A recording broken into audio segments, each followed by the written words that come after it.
Hi ಎಲ್ಲರಿಗೂ ನಮಸ್ಕಾರ. ಪ್ರೇಮ ಕಾವ್ಯನಾಳಿನ ಸಂಚಿಕೆ ಏನಾಗ್ತಿದೆ ಅಂತ ನೋಡ್ಕೊಂಬರೋಣ ಬನ್ನಿ. ಕಲ್ಯಾಣಿ ಆದಷ್ಟು ಬೇಗ ಹುಷಾರಾಗಿದ್ದಾನೆ. ಡಾಕ್ಟರ್ ರಾಮ್ ಕೊಟ್ಟಂತಹ ರಾಮ್ನಿಂದ ಬೇಗ ಚೇತರಿಸ್ಕೊಂಡಿದ್ದಾನೆ ಅಂತ ಹೇಳ್ಬೋದು. ಅದೇ ಟೈಮ್ಗೆ ಪಂಚಮಿ ಮತ್ತು ಕಲ್ಯಾಣಿ ಇಬ್ಬರು ಕೂಡ ಮಾತಾಡ್ತಿರ್ತಾರೆ. ಅದನ್ನು ದಾಮಿನಿ ಸ್ನೇಹ ನೋಡ್ತಿರ್ತಾರೆ. ಹೌದು, ನಾವು ಕೊಟ್ಟಂಥ ಸ್ಲೋ ಪಾಯ್ಸನ್ನು ಯಾರೋ ಎತ್ಕೊಂಡಿದ್ದಾರೆ, ಇದು ಯಾರೂ ಕೆಲಸ ಇಲ್ಲ, ಆ ಪ್ರೇಮನೇ ಇಲ್ಲಿ ಮಾತ್ರ ನಮ್ಮ ಮತ್ತೆ ಚೇಂಜ್ ಮಾಡಿದ್ದಾಳೆ ಅಂತ ಹೇಳ್ತಾರೆ. ಪ್ರೇಮ ನಮ್ಮ ಅತ್ತೆ ತಂಟೆಗೆ ಬಂದರೆ, ನಮ್ಮ ಕುಟುಂಬ ತಂಟೆಗೆ ನಾನು ಏನು ಮಾಡೋಕ್ಕೂ ರೆಡಿ, ನಾನು ಯಾವುದೇ ಕಾರಣಕ್ಕೂ ಆ ಶತ್ರುಗಳನ್ನ ಮಾತ್ರ ಬದುಕಕ್ಕೆ ಬಿಡಲ್ಲ ಅಂತ ಹೇಳ್ತಾರೆ. ಆಗ ಇನ್ನೊಂದು ಕಡೆ ಧಾಮಿನಿ, ನಾನು ಮಾತ್ರ ಆ ಪ್ರೇಮನ ಸುಮ್ಮನೆ ಬಿಡಲ್ಲ, ಅವಳಿಗೊಂದು ಗತಿ ಕಾಣಿಸ್ತೇನೆ, ಅವಳ ಆಟ ದಿನೇ ದಿನಕ್ಕೆ ಅತಿ ಆಗ್ತಿದೆ ಅಂತ ಹೇಳ್ತಾರೆ. ಇದಿಷ್ಟು ನಾಳಿನ ಸಂಚಿಕೆ. ಆದರೆ ಇವತ್ತಿನ ಸಂಚಿಕೆನ ನೋಡಿದ್ರೆ ಧಾಮಿನಿ ನಾವು ಹುಡ್ಕೊಂಡು ಬರ್ತಾಳೆ ಕಲ್ಯಾಣಿ. ಧಾಮಿನಿ ಎಲ್ಲಿದ್ಯಾ ಅಂತ ಹೇಳ್ತಾರೆ. ಏನಕ್ಕ ಇಲ್ಲೇ ಇದ್ದೀನಿ ಅಂತ ಹೇಳ್ತಾರೆ. ನಾವು ಸ್ವಲ್ಪ ದೇವಸ್ಥಾನಕ್ಕೆ ಹೋಗ್ಬರೋಣ. ದೇವಸ್ಥಾನಕ್ಕೆ ಅಯ್ಯೋ ಇವಾಗ ತಾನೇ ಹುಷಾರಾಗಿದ್ದೀರಾ, ಬೇಡ ಅಕ್ಕ ಅಂತ ಹೇಳ್ತಾರೆ.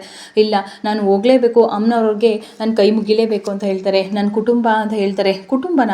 ಇಲ್ಲ, ನನ್ನ ಕುಟುಂಬದ ಬಗ್ಗೆ ಸ್ವಲ್ಪ ಸಂಕಲ್ಪ ಮಾಡಬೇಕು ನಾನು, ಹಾಗಾಗಿ ನಾನು ಹೋಗಲೇಬೇಕು, ಹೋಗೋಣ ಅಂತ ಹೇಳ್ತಾರೆ. ನೀನು ಎಷ್ಟು ನನಗೆ ಸಹಾಯ ಮಾಡಿದ್ಯಾ, ನಾನು ಯಾವಾಗಲೂ ಕೂಡ ನಿನಗೆ ಚಿರಋಣಿ ಆಗಿರ್ತೀಯಾ, ನನ್ನನ್ನು ಕಣ್ಣಲ್ಲಿ ಕಣ್ಣಿಟ್ಟು ನೋಡ್ಕೊಂಡಿದ್ಯಾ ಅಂತ ಹೇಳ್ಬಿಟ್ಟು ಹೋಗ್ತಾಳೆ. ಆಗ ಧಾಮಿನಿ ಡಾಕ್ಟ್ರಿಗೆ ಫೋನ್ ಮಾಡ್ತಾರೆ. ಏನು ಡಾಕ್ಟ್ರೆ, ನೀವು ಕೊಟ್ಟಿರೋವಂತಹ ಮಾತ್ರೆ ಹೇಗಿದೆ ಏನು ಅಂತ ವಿಚಾರಿಸ್ಕೊಳ್ಳೋಕೆ ಫೋನ್ ಮಾಡಿದ್ರಾ?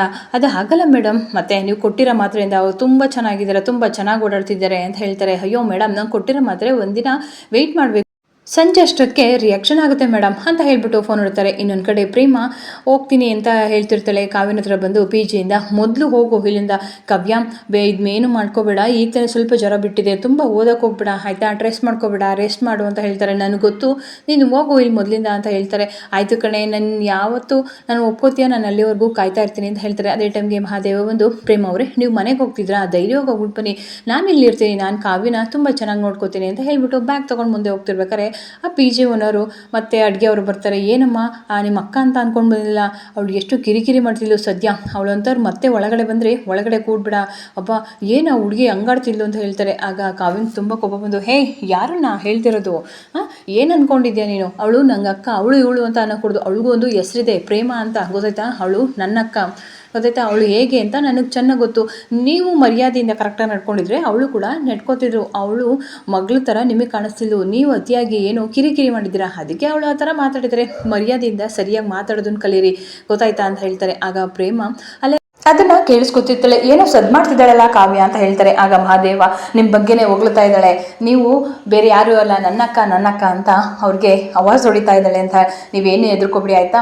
ಕಾವ್ಯನ ಮನಸ್ಸಲ್ಲಿ ನೀವೇನು ಇದ್ದೀರಾ ಅನ್ನೋದಕ್ಕೆ ಇದೇ ಸಾಕ್ಷಿ ಪ್ರೇಮ ಅವರೇ, ಆಯಿತಾ, ನೀವೇನು ಬೇಜಾರು ಮಾಡ್ಕೋಬೇಡಿ, ಖುಷಿಯಾಗಿ ಊರಿಗೆ ಹೋಗ್ಬಿಟ್ಟು ಬನ್ನಿ ಆಯಿತಾ. ಅವಳ ಮನಸ್ಸಲ್ಲಿ ಮೇಲೆ ತುಂಬ ಬೇಜಾರು ಮಾಡ್ಕೊಂಡಿದ್ದಾಳೆ ಅಷ್ಟೇ ನಮ್ಮ ಬಗ್ಗೆ, ಆದರೆ ಒಳಗಡೆ ಪ್ರೀತಿ ಮಾತ್ರ ಹಾಗೆ ಇದೆ ಅಂತ ಹೇಳ್ತಾರೆ. ಇನ್ನೊಂದು ಕಡೆ ಕಾವ್ಯ ಚೆನ್ನಾಗಿ ಹೋಯ್ತಿರ್ತಾಳೆ. ಇನ್ನೊಂದ್ಸಲ ಬೇರೆಯವ್ರ ಬಗ್ಗೆ ಮಾತಾಡ್ಬೇಕಾದ್ರೆ ತಿಳ್ಕೊಂಡು ಮಾತಾಡೋದನ್ನು ಕಲೀರಿ, ಗೊತ್ತಾಯ್ತಾ ಅಂತ ಹೇಳ್ತಾರೆ. ಏನಮ್ಮ ಹೇಳಕ್ಕೆ ಬಂದರೆ ಹಿಂಗಾಡ್ತಿದ್ಯಾ, ಮತ್ತು ಅದು ಯಾರು ಬೇರೆ ಯಾರೂ ಅಲ್ಲ ನನ್ನ ಅಕ್ಕ, ತಿಳ್ಕೊಂಡು ಮಾತಾಡೋದನ್ನು ಕಲೀರಿ ಸರ್, ಗೊತ್ತಾಯ್ತಾ, ಇಲ್ಲ ಅಂದರೆ ನಿಜವಾಗ್ಲೂ ಪರಿಣಾಮನ ಇಟ್ಕಿರಲ್ಲ ಅಂತ ಹೇಳ್ತಾರೆ. ಪ್ರೇಮ ಮನೆಗೆ ಬಂದಿದೆ ಕೂಡಲೇ ಬಸ್ ಇಳಿದ ತಕ್ಷಣ ರಾಮ್ ಅವಳಿಗೋಸ್ಕರ ಕಾಯ್ತಾ ಇರ್ತಾನೆ. ಪ್ರೇಮ ಬಸ್ ಇಳಿದ್ಬಿಟ್ಟು ತುಂಬ ಖುಷಿಯಾಗಿ, ರಾಮ್ ನಾನು ಎತ್ಕೋ, ರಾಮ್ ನಾನು ತುಂಬ ಖುಷಿಯಾಗಿದ್ದೀನಿ, ನಾನು ಎತ್ಕೋ, ಫುಲ್ ತಿರುಗಿಸೋ ಅಂತ ಹೇಳ್ತಾರೆ. ಹೇ ಯಾಕೆ, ಏನಾಯಿತು, ನನಗೊಂದು ವಿಷಯ ಹೇಳಬೇಕು, ಎತ್ಕೋ ನನ್ನ ಎತ್ಕೊಂಡು ಫುಲ್ ರೌಂಡ್ ಹೊಡ್ಸು ರಾಮ್, ನಾನು ನಿನ್ನ ಹತ್ರ ಏನೋ ಒಂದು ವಿಷಯ ಹೇಳಬೇಕು ಅಂತ ಹೇಳ್ತಾರೆ. ಏನು ಹೇಳು ಪ್ರೇಮ ಅಂತ ಹೇಳ್ಬಿಟ್ಟು, ಸರಿ ಆಯಿತು ಬಿಡಮ್ಮ ಅಂತ ಹೇಳ್ಬಿಟ್ಟು ರಾಮ್ ಅವಳನ್ನ ಮೇಲ್ಗಡೆ ಎತ್ಕೊಂಡು ಜೋರಾಗಿ ತಿರುಗಿಸ್ತಿದ್ದಾಳೆ. ಫಿಲಮಲ್ಲೆಲ್ಲ ಇದೇ ಥರ ತುಂಬ ಖುಷಿಯಾದಾಗ ತನ್ನ ಗಂಡ ನಾನು ಹೆಂಡ್ತಿನ ಮೇಲೆ ಎತ್ಕೊಂಡು ಇದೇ ರೀತಿ ಹಾಡಿಸ್ತಾನೆ ಅಂತ ಹೇಳ್ತಾರೆ. ಅಯ್ಯೋ ತರಲೆ ಏನು ಅಂತ ಹೇಳು ಅಂತ ಹೇಳ್ತಾರೆ. ಏನು ಗೊತ್ತಾ, ಕಾವ್ಯಂಗೆ ನಿಜವಾಗ್ಲೂ ಮನಸ್ಸಲ್ಲಿ ನನ್ನ ಬಗ್ಗೆ ತುಂಬ ಪ್ರೀತಿ ಇದೆ ಕಣೋ, ಮೇಲ್ ಮಾತ್ರ ಆ ರೀತಿ ಇದ್ದಾಳೆ. ಹೌದಾ, ಸರಿ, ನನಗೂ 2 ದಿವಸದಿಂದ ನಿನ್ನ ಬಿಟ್ಟು ನಂಗೆ ಇರೋಕ್ಕಾಗಲಿಲ್ಲ ಗೊತ್ತಾ, ಬಾ ತರಲೆ ಮನೆಗೆ ಹೋಗೋಣ ಅಂತ ಹೋಗ್ತಿರ್ಬೇಕಾರೆ ಮಧ್ಯದಲ್ಲಿ ಸ್ನೇಹ ಬಂದು ಕಾರಾಗಿ ಅಡ್ಡೆ ಹಾಕಿ ನಿಲ್ಲಿಸ್ತಾಳೆ. ಆಗ ಸ್ನೇಹ ಬೇಕು ಅಂತಲೇ ಅವ್ರನ್ನ ರೇಗ್ಸೋಕೆ ಅಂತ ಎಳೆದು ಕೆಳಗೆ ನಡ್ಕೊಂಡು ಬರ್ತಾಳೆ. ಏನು ಸಿಚುವೇಶನ್ ಸಖತ್ತಾಗಿದೆ, ಏನಿಬ್ರು ತಣ್ಣಗೆ ವಾಕ್ ಮಾಡ್ತಿದ್ದೀರಾ ಅನ್ಸುತ್ತೆ, ಒಳ್ಳೆ ಫುಟ್ಬಾಲ್ದಲ್ಲಿ ನಿಂತಿರಂಗೆ ಕಾಣಿಸ್ತಿದ್ದೀರಾ ಅಂತ ಹೇಳ್ತಾರೆ. ಆಗ ಪ್ರೇಮ ಬೈಯಕ್ಕೆ ಬರೋದ, ರಾಮ್ ಯಾಕೆ ಅವಳ ಜೊತೆ ಜಗಳ ಆಡೋದು, ಬಾ ನಾವು ಹೋಗೋಣ ಇಲ್ಲಿಂದ ಅಂತ ಹೇಳ್ಬಿಟ್ಟು ಅಲ್ಲಿಂದ ಕರ್ಕೊಂಡು ಹೋಗ್ತಿರ್ಬೇಕಾರೆ ಬೇಕು ಅಂತಲೇ ಸ್ನೇಹ ನನಗೆ ಎಲ್ಲೋಗ್ತಿದ್ದೀನಿ ಗೊತ್ತಾ ಪ್ರೇಮ, ನಿಮ್ಮ ಮನೆಗೆ ಹೋಗ್ತಾ ಇದ್ದೀನಿ, ಈಗ ಅತ್ತೆ ಸಂಪೂರ್ಣವಾಗಿ ನನ್ನ ಮಾತನ್ನ ನಂಬ್ತಾರೆ ಗೊತ್ತಾ, ಈಗ ನೀವು ಲೆಕ್ಕಕ್ಕೆ ಇಲ್ಲ, ಹೋಗ್ತಿದ್ದೀನಿ ಬರ್ತೀರಾ ಹಾಗೆ ಹೀಗೆ ಅಂತ ತಿರುಗಿಸಿದ. ನನ್ನ ಹತ್ರ ಕಾರಿದೆ ನೋಡ್ತಾ, ನಾನು ಎಷ್ಟೊತ್ತನಾದರೂ ಹೋಗ್ತೀನಿ, ಎಷ್ಟೊತ್ತನಾದರೂ ಬರ್ತೀನಿ ಅಂತ ದಿಮಾಕಿಂದ ಮಾತಾಡ್ತಿರ್ತಾರೆ. ಹೌದಾ, ಹಿಂಗೆ ಅಷ್ಟೊಂದು ತಿಮ್ಮಕ್ಕ ಮಾಡ್ತೀನಿ ತಡಿ ಅಂತ ಹೇಳ್ಬಿಟ್ಟು ಪ್ರೇಮ ಗಾಡಿ ಟೈರ್ ಪಂಚರ್ನ ಹೋಗ್ಬಿಟ್ಟು ಗೇರ್ನ ಬಿಟ್ಟೇ ಬಿಡ್ತಾಳೆ. ಏನು ಮಾಡ್ತಿದ್ಯಾ ಪ್ರೇಮ ಅಂತ ಹೋಗಿ ನೋಡಿದಾಗ ಪಂಚರ್ನ ಮಾಡ್ತಿರ್ತಾರೆ. ಏನು ಅಹಂಕಾರಕ್ಕೆ ಒಬ್ಬನಿಂದ ಕಾರಿದೆ ಅಂತ ಈ ರೀತಿ ಮಾತಾಡ್ತಿದ್ಯಾ, ನೋಡು ಇವಾಗ ಹೇಗೆ ಮಾಡ್ತಿದ್ದೀನಿ, ಅದು ಹೇಗೆ ಹೋಯ್ತೀಯೋ ನನ್ನ ಮನೆಗೆ, ನೋಡು ನಮ್ಮ ಮನೆಗೆ ಬಂದು ನಿಂಗೆ ಗೂಸ ಕೊಟ್ಟಿದ್ದೀನಿ ಸಾಕಾಗಿಲ್ವಾ, ಇನ್ನೂ ಬೇಕು ಅಂದರೆ ಹೇಳು, ನಮ್ಮ ಅತ್ತೆ ಎದುರುಗಡೆ ಬಾರಿಸಿದ್ದೀನಿ, ಇನ್ನೂ 4 ಬಂದು ಬಾರಿಸ್ತೀನಿ, ನಿನ್ನ ಕೊಬ್ಬು ಅಹಂಕಾರ ಇವಾಗ ತೋರಿಸು ನೋಡೋಣ, ಇವಾಗ ಅದು ಹೇಗೆ ಹೋಯ್ತೀಯೋ ಹೋಗು, ಈ ಕತ್ಲೆಯಲ್ಲಿ ನೆಡ್ಕೊಂಡು ಹೋಗು, ಗೊತ್ತಾಯ್ತಾ, ದೆವ್ವ ಭೂತಗಳೇ ಜಾಸ್ತಿ, ಅವ್ರ ಜೊತೆ ಮಾತಾಡ್ಕೊಂಡು ಹೋಗು ಅಂತ ಹೇಳ್ತಾರೆ. ಆಗ ಸ್ನೇಹ, ರಾಮ್ ಏನಿದು ನೀನು ನೋಡ್ಕೊಂಡು ನಿಂತಿದ್ಯಲ್ಲ, ನಾನೇನು ಮಾಡೋಕ್ಕಾಗಲ್ಲ, ನೀನು ಮಾಡಿದ್ದಂಗೆ ಅವ್ಳು ಮಾಡಿದ್ದಂಗೆ ಅಂತ ಹೇಳ್ತಾರೆ.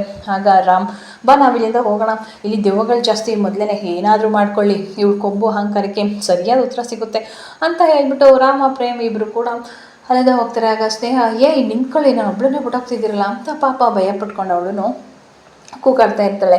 ರಾಮ್ ಏನೇ ತರಲಿ ಅವಳಿಗೆ ಹಂಗೆ ಮಾಡಿದೆ, ಮತ್ತು ಬೇಕು ಅಂತ ನನ್ನನ್ನೇ ರೇಗಿಸ್ತಾ ಇದ್ದಾಳೆ ಅಂಥವಳಿಗೆ ಹಂಗೆ ಆಗಬೇಕು, ಈ ಪಾಪ ಕಣೆ, ಏನು ಪಾಪನ ಅಲ್ಲ ಸರಿ ಆಯಿತು ಬಾರಮ್ಮ ತಾಯಿ ಹೋಗೋಣ ಅಂತ ಹೇಳ್ತಾರೆ. ಇನ್ನೊಂದು ಕಡೆ ಕಲ್ಯಾಣಿ ಮಹಾದೇವನ ತುಂಬ ನೆನೆಸ್ಕೊಂಡು ಹಾಗೆ ನಿಂತಿರ್ಬೇಕಾರೆ ಮಹಾದೇವ್ ಕೂಡ ಬರ್ತಾಳೆ. ಅಮ್ಮ ಅಂತ ಹೇಳ್ತಾರೆ. ಮಹಾದೇವ ಬಂದ, ಈ ಅಮ್ಮನ ನೋಡಂಗಾಯ್ತಾ, ಅದಕ್ಕೋಸ್ಕರ ಬಂದ, ಇಷ್ಟು ದಿವಸ ಎಲ್ಲಿ ಹೋಗಿದ್ದೋ, ನಾನು ಒಂದು ಮಾತಂದೆ ಅಷ್ಟೇ, ಅದಕ್ಕೋಸ್ಕರ ನೀನು ಬೇಜಾರು ಮಾಡಿಕೊಂಡು ಈ ಅಮ್ಮನ ಬಿಟ್ಬಿಟ್ಟೆ ಹೋದ, ಈ ಅಮ್ಮಂಗೆ ನಿನ್ನ ಬಿಟ್ಟರೆ ಯಾರಿದ್ದಾರೆ ಮಹಾದೇವ, ಯಾಕೋ ಹೋದ ಮಹಾದೇವ, ಅಮ್ಮ ನೀನು ಈಗ ಹುಷಾರಾಗಿದೆಯಾ ಅಂತ ಗೊತ್ತಾಯಿತು, ಅದಕ್ಕೆ ನೀನು ನೋಡೋಣ ಅಂತ ಓಡಿ ಬಂದೆ ಅಮ್ಮ ಅಂತ ಹೇಳ್ತಾರೆ. ಇವಾಗ ನಿನ್ನ ನೆನಪಾಯ್ತಲ್ವ, ಹೋಗು, ನಾನು ನಿನ್ನ ಜೊತೆ ಮಾತಾಡಲ್ಲ, ಒಂದು ಫೋನ್ ಆದರೂ ಮಾಡಿದ್ಯಾ, ನಾನು ಏನೋ ಸಿಟ್ಟಲ್ಲಿ ಒಂದು ಮಾತು ಬಂದೆ ಅಂತ ಹೇಳ್ಬಿಟ್ಟು ಹಾಗೆ ಕೆಮ್ತಾ ಅವಳಿಗೆ ಹಾಕಿ ಪ್ರಜ್ಞೆ ತಪ್ಪಾಗುತ್ತೆ. ಅಮ್ಮ ಏನಾಯಿತು ಅಂತ ಗೋಳಾಡ್ತಿರ್ತಾನೆ. ಅದು ನೋಡಿದರೆ ಮಹಾದೇವನಿಗೆ ಬಿದ್ದಿರೋ ಕನಸು. ಆಗ ಸಡನ್ನಾಗಿ ಎದ್ದು, ಅಮ್ಮ ನಿಂಗೆ ಏನಾಯ್ತು ಅಮ್ಮ ಅಂತ ಜೋರಾಗಿ ಕಿರ್ಚ್ಕೊತಿರ್ತಾರೆ. ಶ್ರೀನಿವಾಸು, ಯಾಕಪ್ಪ ಏನಾಯಿತು, ತಗೋ ಸ್ವಲ್ಪ ನೀರು ಕೊಡಿ, ಯಾಕೆ ಏನಾಯಿತು ಅಮ್ಮ, ಅದು ಕೆಟ್ಟ ಕನಸು, ಅಮ್ಮಂಗೆ ಏನೇ ಆಗೋಯ್ತು, ನಾನು ಅಮ್ಮನ ನೋಡೋಕ್ಕೆ ಅಂತ ಹೋಗಿದ್ದೆ, ಅಮ್ಮ ಹಾಗಲ್ಲಿ ಹುಷಾರು ತಪ್ಪಿ ಬಿದ್ದೋಗ್ಬಿಟ್ರು, ಒಂದು ನಿಮಿಷ ಸಮಾಧಾನ ಮಾಡ್ಕೊಪ್ಪ ಆಯಿತಾ, ಏನಾಗಿಲ್ಲ, ನಾನು ಈಗಲೇ ಅಮ್ಮನ ನೋಡಬೇಕು ಅಂತ ಹಠ ಮಾಡ್ತಿರ್ತಾರೆ. ಈಗ ಮಧ್ಯರಾತ್ರಿ 2 ಗಂಟೆ ಆಗಿದೆ, ಇವಾಗ ಹೋಗೋದು ಏನು ಚೆನ್ನಾಗಿರುತ್ತೆ ಹೇಳು, ನೀನು ಹೆಂಡ್ತಿಗೆ ಬೇರೆ ಹುಷಾರಿರಲಿಲ್ಲ ಅಲ್ವಾ,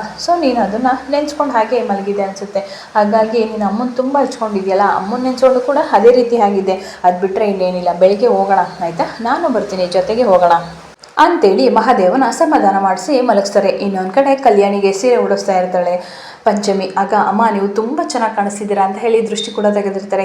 ತರಲೆ ಸುಮ್ಮನೆ ಇರೋ, ನೋಡಿ ಕನ್ನಡಿಯಲ್ಲಿ ನೀವು ಎಷ್ಟು ಚೆನ್ನಾಗಿ ಕಾಣಿಸ್ತಿದ್ದೀರಾ ಅಂತ ಹೇಳಿ ಫೋಟೋ ಕೂಡ ತೆಗಿತಿರ್ಬೇಕಾರೆ ಏನು ಮಾಡ್ತಿದ್ಯಾ ಅಂತ ಹೇಳ್ತಾರೆ. ಫೋಟೋ ತೆಗಿತೀನಿ, ಅದೆಲ್ಲ ಏನು ಬೇಡ ತರಲೆ, ನೀನು ಸುಮ್ಮನೆ ಇರು ಆಯಿತಾ ಅಂತ ಹೇಳ್ತಾರೆ. ಇನ್ನೊಂದು ಕಡೆ ಮಹಾದೇವ ಹಾಗೆ ನೆನೆಸ್ಕೊಂಡು ಬೇಜಾರು ಮಾಡಿಕೊಂಡು ನಿಂತಿರ್ಬೇಕಂದ್ರೆ ಕರೆಕ್ಟ್ ಟೈಮಿಗೆ ಪಂಚಮಿ ಕೂಡ ಕಾಲ್ ಮಾಡ್ತಾರೆ. ಪಂಚಮಿ ಹೇಳವ್ವ, ಫೋನ್ ಮಾಡಿದ್ಯಲ್ಲ, ಏನು ಖುಷಿಯಾಗಿದೆಯಾ ಅಂತ ಕೇಳ್ತಾರೆ. ಅಮ್ಮ ಅವರಾಗೆ ಎದ್ದು ಓಡಾಡ್ತಿದ್ದಾರೆ, ಖುಷಿಯಾಗಿದ್ದಾರೆ, ಹೌದಾ, ಅಮ್ಮಂಗೆ ಹುಷಾರಾಯ್ತಾ, ಹಬ್ಬ ರಾಘವೇಂದ್ರ ನನ್ನ ಕೈ ಬಿಡಲಿಲ್ಲಪ್ಪ ತಂದೆ, ನಂಗೆ ರಾತ್ರಿ ಬಿದ್ದಿರೋಂತಹ ಕೆಟ್ಟ ಕನಸು ನಿಜವಾಗ್ಲೂ ಎಲ್ಲಿ ನಿಜ ಆಗ್ಬಿಡುತ್ತೋ ಅಂತ ಅಂದ್ಕೊಂಡಿದ್ದೆ, ಇವಾಗ ಅಮ್ಮ ಹೇಗಿದ್ದಾರೆ, ಎಲ್ಲ ಹುಷಾರಾಗಿದ್ದಾರೆ, ದೇವಸ್ಥಾನಕ್ಕೆ ಅಂತ ಹೊರಟಿದ್ದೀವಿ, ಹೌದಾ ಸರಿ ಆಯಿತು ನೀವು ಹೋಗಿರಿ ನಾನು ಬರ್ತೀನಿ ಅಂತ ಅಂತಾರೆ. ಇನ್ನೊಂದು ಕಡೆ ಕಾವ್ಯ ಹೊರಗಡೆ ಬಂದು, ಎಲ್ಲಿದು ತಾತ ಕಾಣಿಸ್ತಿಲ್ವಲ್ಲ ಅಂತ ಹೇಳಿ ತಾತಂಗೆ ಕಾಲ್ ಮಾಡ್ತಾರೆ. ಆಗ ಎಲ್ಲಿದ್ದೀರಾ ತಾತ, ಇಲ್ಲೆಲ್ಲೂ ಇಲ್ವಲ್ಲ ನೀವು ಅಂತ ಹೇಳ್ತಾರೆ. ನಂಗೊಂದು ಸ್ವಲ್ಪ ಕೆಲಸ ಇತ್ತಮ್ಮ, ಹಾಗಾಗಿ ನಾನು ಊರಿಗೆ ಹೋಗಿದ್ದೀನಿ, ಆದಷ್ಟು ಬೇಗ ಸಂಜೆ ಬರ್ತೀನಿ, ನೀನು ಜೋಪಾನ ಹೋಗ್ಬಿಡ್ಬಾ ಅಂತ ಹೇಳ್ತಾರೆ. ಸರಿ ತಾತ ನೀವು ಹುಷಾರಾಗಿ ಹೋಗ್ಬಿಟ್ಟು ಬನ್ನಿ ಊರಿಗೆ ಅಂತ ಹೇಳ್ಬಿಟ್ಟು ಇರ್ತಾರೆ.